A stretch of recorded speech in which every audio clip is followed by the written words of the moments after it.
আমি এল আর FB visa শেষ হওয়ার পরে আমি অ্যাপ্লিকেশন করতাম সেকেন্ড রাউন্ডের লাগি।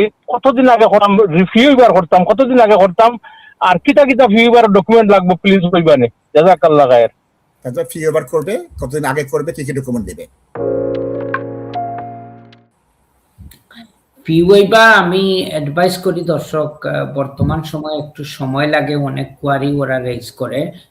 আপনি ফি ওয়েবার অ্যাটলিস্ট চেষ্টা করেন ম্যাক্সিমাম 8 সপ্তাহ আগে, আর একদম যদি ক্লোজ করেন 6 সপ্তাহ আগে আপনার ফি ওয়েবার অ্যাপ্লিকেশনটা সাবমিট করেন। এবং যেহেতু আপনারা জানেন এটা একটা ডিফারেন্ট ডিপার্টমেন্টে, ওইটা ওরা কনসিডার করবে এবং সময় লাগতে পারে।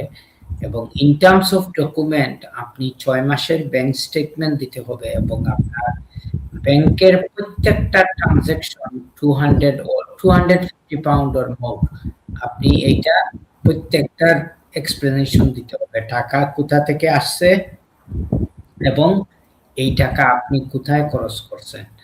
আপনার ওয়াইফে যদি থাকেন, ওয়াইফের ব্যাংক স্টেটমেন্ট দিতে হবে। ইভেন আপনার বাচ্চাদের নামে যদি কোনো ব্যাংক অ্যাকাউন্ট থাকে ওইটাও আপনি দিতে হবে। Please do not hide any bank account. আপনার ব্যাংকে যদি কোনো ট্রানজাকশন নাও থাকে, স্টিল আপনি ডিটেলস প্রোভাইড করতে হবে, এবং আপনার ইনকাম এবং এক্সপেন্ডিচারের একটা ব্রেকডাউন দিতে হবে।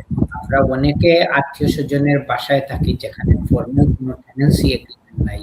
তো এই ক্ষেত্রে আপনারা যেটা করতে হবে, ওনাদের কাছ থেকে একটা সাপোর্টিং লেটার দিয়ে দিবেন যে ওনাদেরকে কোনো ভলান্টারি কন্ট্রিবিউশন আপনারা করেন কি না।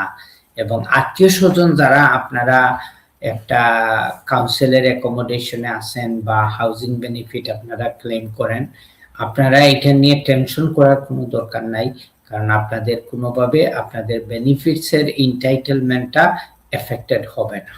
Thank you. ধন্যবাদ।